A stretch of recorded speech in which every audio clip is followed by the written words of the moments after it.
১৯৯২ সালের আধুনিক FIFA ranking চালুর পর বিশ্বকাপ শুরুর সময় র্যাঙ্কিংয়ের শীর্ষে থাকা কোনো দলই শেষ পর্যন্ত চ্যাম্পিয়ন ট্রফি জিততে পারেনি। চলতি আসরের শুরুর দিকে র্যাঙ্কিংয়ে শীর্ষে ছিল লিওনেল স্কালোনির দল আর্জেন্টিনা। বিশ্বকাপের মাঝের শীর্ষস্থান হারালেও এরই মধ্যে দ্বিতীয় সেমিফাইনালে ইংল্যান্ডকে হারিয়ে ফাইনালে ওঠার পাশাপাশি আবারও র্যাঙ্কিংয়ের ১ নম্বরে ফিরেছে তারা। সে কারণেই আর্জেন্টিনার টানা দ্বিতীয় শিরোপা জয়ের পথে এবার সামনে আরেকটি বড় চ্যালেঞ্জ, ভাঙতে হবে ফিফা র্যাঙ্কিংয়ের ১ নম্বরে থাকার অভিশাপ। ফাইনালে স্পেনকে হারাতে পারলে শুধু টানা দ্বিতীয় বিশ্বকাপই নয়, ভেঙে যাবে দীর্ঘদিনের সেই অস্বস্তিকর পরিসংখ্যানও। ১ নম্বর দল হিসেবেও বিশ্বকাপ জয়ের নতুন ইতিহাস গড়তে পারে বর্তমান বিশ্ব চ্যাম্পিয়ন আর্জেন্টিনা, তবে আর্জেন্টাইন সমর্থকদের জন্য কিছুটা স্বস্তির খবর হল।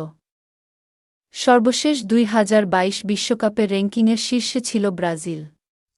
কিন্তু কোয়ার্টার ফাইনালে ক্রোয়েশিয়ার কাছে হেরে বিদায় নেয় দলটি। অন্যদিকে এবারের বিশ্বকাপে আর্জেন্টিনা এখনও টিকে আছে এবং জায়গা করে নিয়েছে ফাইনালে। আগামী রোববার যুক্তরাষ্ট্রের নিউ জার্সির মেটলাইফ স্টেডিয়ামে বর্তমান চ্যাম্পিয়ন আর্জেন্টিনার মুখোমুখি হবে স্পেন।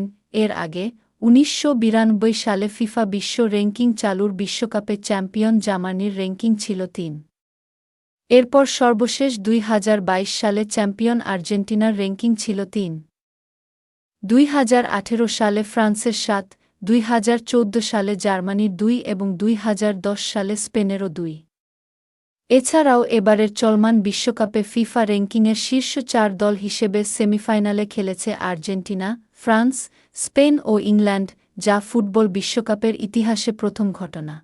উল্লেখ্য, চলতি বছরের মার্চ মাস থেকে ফিফা র্যাঙ্কিংয়ে রিয়েল টাইম আপডেট পদ্ধতি চালু করেছে, যেখানে ম্যাচের ফল ও গোলের ভিত্তিতে র্যাঙ্কিং নির্ধারণ করা হয়।